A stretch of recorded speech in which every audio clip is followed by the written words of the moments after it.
Hello दोस्तों, आप सबका स्वागत है हमारे चैनल डीटी एजुकेशन में, जिसमें हमने शुरू कर दिया था जीके का सबसे इम्पोर्टेंट टॉपिक हिस्ट्री, जिसमें सबसे पहले हमने देखा था एंशिएंट इंडिया।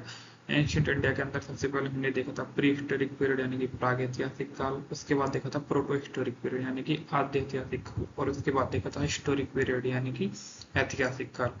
इनके अंदर सबसे पहले हमने देखा था स्टोन एज। स्टोन एज के अंदर देखा था पूरा पाषाण काल, मध्य पाषाण काल और नव पाषाण काल।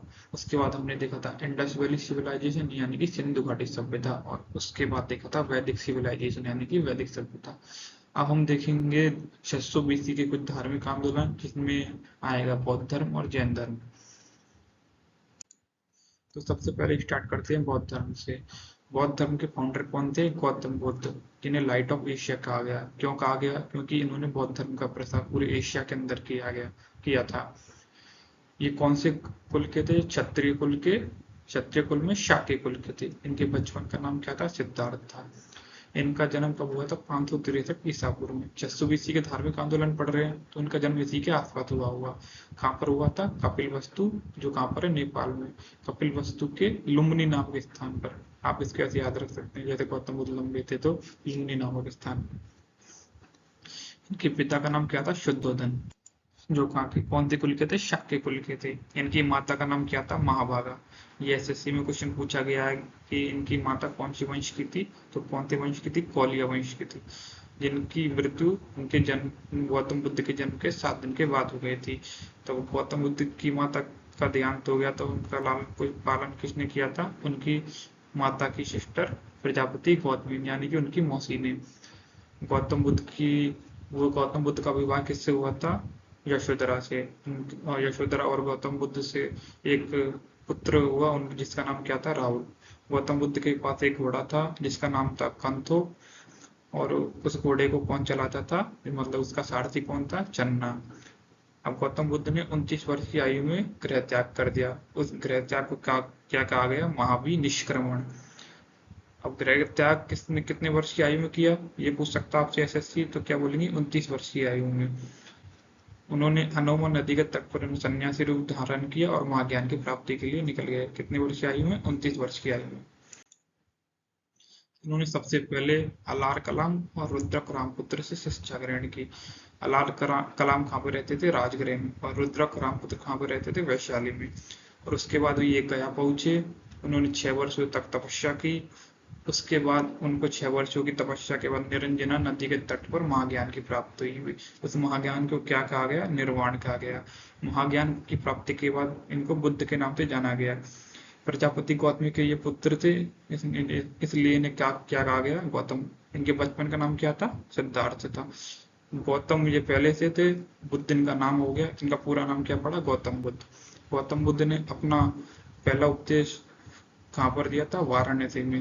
अब प्रथम उपदेश को क्या कहा गया? धर्मचक्र परिवर्तन। इसके बाद उन्होंने बौद्ध संघ की स्थापना की थी। कहाँ पर की थी? सारनाथ में की। प्रथम उपदेश कहाँ पे दिया? सारनाथ में। बौद्ध संघ की स्थापना कहाँ की थी? सारनाथ में। इनके फॉलोअर कौन थे? बुद्ध, संघ और धम्म।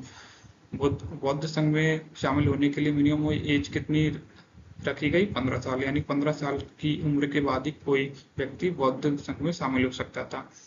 बौद्ध संघ की गणपूर्ति 20 सदस्य की थी, यानी कि 20 सदस्य होने के बाद ही यह संघ चालू हो सकता था। जैसे लोकसभा में नहीं होता कि 1/10 तो लोकसभा सदस्य चाहिए जब भी लोकसभा चालू होगी, इसी प्रकार यहाँ पर है कि गणपूर्ति के लिए 20 सदस्यों की रिक्वायरमेंट थी। उसके बाद ही कोई बौद्ध संघ चालू हो सकता था।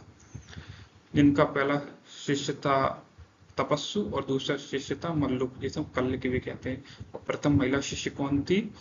गौतमी बुद्ध। इनके प्रसिद्ध शिष्यों के नाम पूछे जाएं तो वो कौन थे? आनंद और उपाली। बौद्ध ने सबसे ज्यादा उपदेश कौन सी भाषा में दिए थे? तो पाली भाषा में। कहाँ पे दिए थे? श्रावस्ती। भी आपसे ऐसे पूछ सकता है। जीवन के अंतिम समय कहाँ पर गुजारा उन्होंने? कुशीनगर में। और अपना उपदेश किसको दिया था? सुबच्छ को, ताकि वो आगे अपनी शिक्षाओं को दूसरे लोगों तक पहुंचा सके। गौतम बुद्ध की मृत्यु कब हुई थी? 463 बीसी में। कहाँ पर हुई थी? कुशीनगर। कौन सी नदी के किनारे? हिरण्यावती नदी के किनारे। आपसे इसका कारण पूछा जा सकता है कि किस कारण हुई, तो अतिसार के कारण। और इनकी मृत्यु को क्या कहा गया? महापरिनिर्वाण। तो महापरिनिर्वाण किसको कहते हैं? गौतम बुद्ध की मृत्यु को।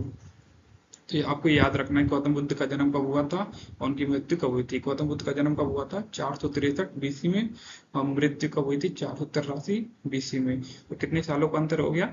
80 सालों को। ये आपको देखना है कि ये कैसे हुआ। अब बौद्ध धर्म के अंदर 4 महासंगति आती हैं, जिसमें प्रथम बौद्ध महासंगति, द्वितीय बौद्ध महासंगति, तृतीय बौद्ध महासंगति और चतुर्थ बौद्ध महासंगति। तो गौतम बुद्ध के मरने के बाद उनकी शिक्षाओं को पहुंचाए जाए लोगों तक, उसके लिए महासंगतियों का आयोजन किया गया। पहली महासंगति का आयोजन कब किया गया? 483 बीसी में। 483 बीसी में गौतम बुद्ध की मृत्यु हुई थी।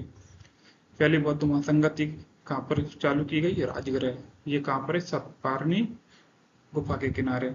इसके इस यहाँ का रूलर कौन था? अजातशत्रु, जो कौन सी वंश के थे? आर्यन डायनेस्टी के। ये हम आगे की स्लाइड, आगे की वीडियो में देखेंगे कि कौन से वंश का कौन था, मगध वंश का कौन सा, आर्यन वंश का कौन था, या हम लोग आगे देख लेंगे। इसका चेयरमैन कौन था प्रथम बौद्ध महासंगति का? वो था महाकश्यप। इस प्रथम बौद्ध महासंगति के अंदर 2 पिटक बनाए गए, जिनमें पहला पिटक था सुत्त पिटक और दूसरा था विनय पिटक। सुत्त पिटक के अंदर शिक्षाएं किसके द्वारा दी गई? आनंद के द्वारा। और विनय पिटक के अंदर शिक्षाएं किसके द्वारा दी गई? उपाली के द्वारा। अब देखते हैं द्वितीय बौद्ध महासंगति।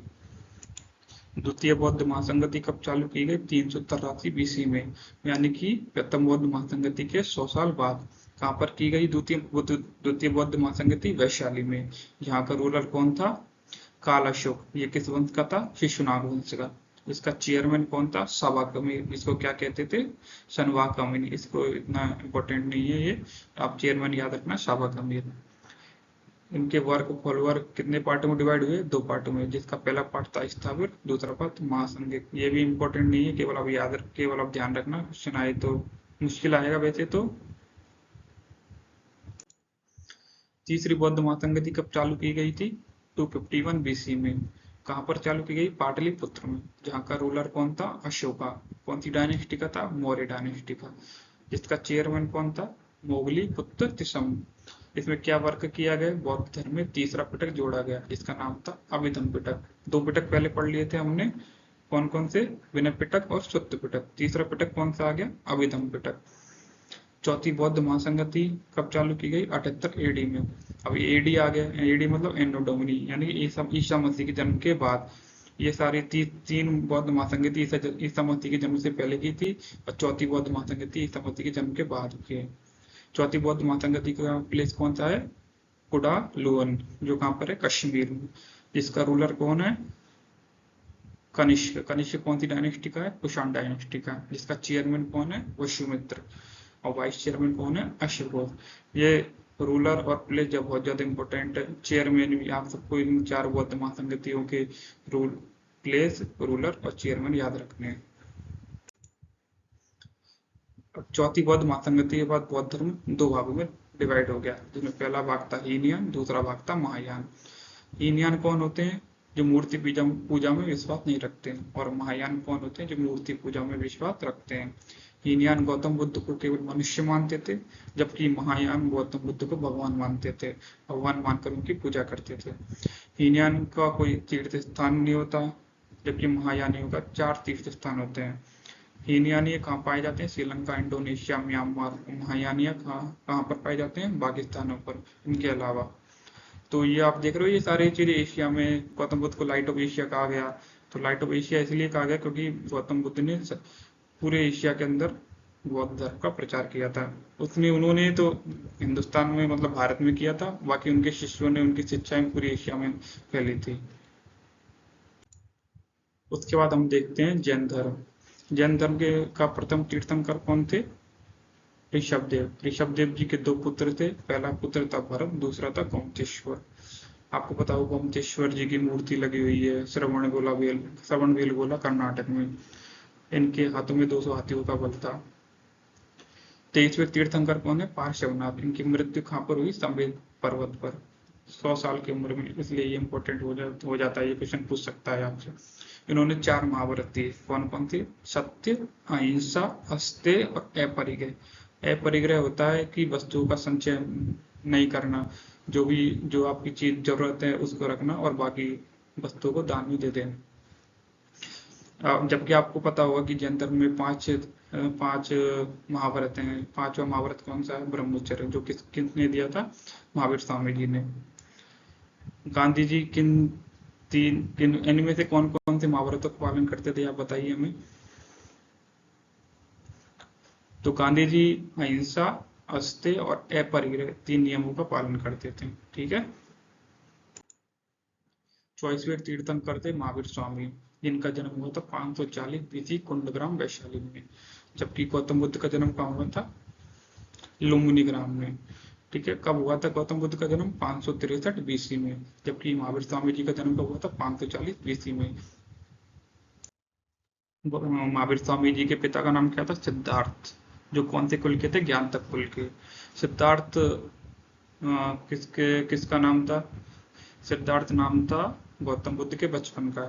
ठीक है। माता महावीर स्वामी जी की माता का नाम क्या था? त्रिशला। पत्नी का नाम क्या था? यशोदा। और पुत्री का नाम क्या था? प्रियदर्शिनी, या इसको बोलते थे अनुजा। और उनके दामाद, महावीर स्वामी जी के दामाद का नाम क्या था? जमाली। ठीक है। 30 वर्ष की आयु में वर्धमान ने अपना गृह त्याग किया। जबकि गौतम बुद्ध ने कितने वर्ष की आयु में किया था? 29 वर्ष की आयु। ठीक है। जब ये इन्होंने महावीर स्वामी जी ने अपना घर त्याग किया तो सबसे पहली मुलाकात किससे की थी? मकली कौशाल से, जो कौन सी संप्रदाय के थे? आजीवक संप्रदाय थे। ये भाग्यवादी धर्म नामक व्यक्ति था। आपको याद रखना है बस इसमें कि ये कौन से संप्रदाय से थे। मकली कौशाल जी आजीवक संप्रदाय थे। 12 वर्ष की तपस्या के बाद वर्धमान ने महावीर स्वामी जी को जुम्बिका ग्राम ऋजुपालिका नदी के तट पर महाज्ञान की प्राप्ति हुई। ये ऋजुपालिका है। जबकि गौतम बुद्ध जी को 6 वर्ष की आयु में 6 वर्ष की तपस्या के बाद ज्ञान की प्राप्ति हुई थी। कौन सी नदी के किनारे पर हुई थी? निरंजना नदी के किनारे पर। जबकि महावीर स्वामी जी को कौन सी नदी के किनारे हुई है? ऋजुपालिका नदी के किनारे पर। और गौतम बुद्ध ने जो ज्ञान की प्राप्ति की थी उसको क्या कहा गया? उसको इनलाइटमेंट कहा गया। जबकि महावीर स्वामी जी को ज्ञान की प्राप्ति महाज्ञान, उसको क्या कहा गया? कैवल्य कहा गया। इनका महावीर स्वामी जी का प्रथम शिष्य कौन था? उनका दामाद, जिसका नाम क्या था? जमाली। प्रथम महिला शिष्य का नाम क्या था? चंदना। ठीक है। प्राचीन काल में जैन धर्म का प्रमुख केंद्र कौन सा था? मथुरा। मथुरा की राजधानी हम देखेंगे आगे जाके सूरसेन। मगध में जैन धर्म का प्रचार करने के लिए इन्होंने अपने 11 शिष्यों को नियुक्त किया था। 11 शिष्यों को क्या कहा जाता था? गंधर्व। ये कहाँ पर रहते थे? मगध में।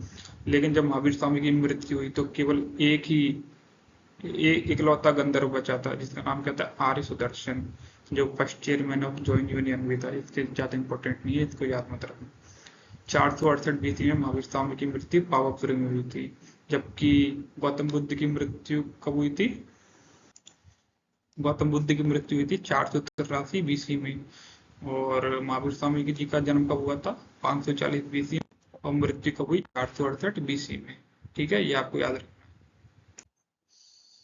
जिस प्रकार बौद्ध धर्म में 4 महासंगति थी, उसी प्रकार जैन धर्म में दो महासंगति हैं, जिनमें पहली जैन महासंगति और दूसरी जैन महासंगति। पहली जैन महासंगति का प्लेस कहाँ था? पाटलिपुत्र। यानी पहली जैन महासंगति कहाँ पर हुई थी? पाटलिपुत्र में। यहाँ का रूलर कौन था उस समय का? चंद्रगुप्त मौर्य। इसका चेयरमैन कौन था? स्थूलभद्र। स्थूलभद्र और भद्रभाव 2 जैन धर्म के प्रसिद्ध अनुयायी थे। लोग इन्हीं को फॉलो करते थे। जो स्थूलभद्र को फॉलो करते थे उन्हें श्वेतांबर कहा गया, और जो भद्रभाव को फॉलो करते थे उन्हें दिगंबर कहा गया। तो जैन धर्म पहली जैन महासंगति के बाद 2 पार्ट में डिवाइड हो गया। पहला पार्ट श्वेतांबर कहलाया गया, दूसरा पार्ट दिगंबर कहला गया। सॉरी, पीतांबर कहला गया, या इसको दिगंबर भी कहते हैं। श्वेतांबर कौन होते हैं? जो महावीर की शिक्षाओं को मानते हैं। और दिगंबर कौन होते हैं? जो भद्रभाव की शिक्षाओं को मानते हैं।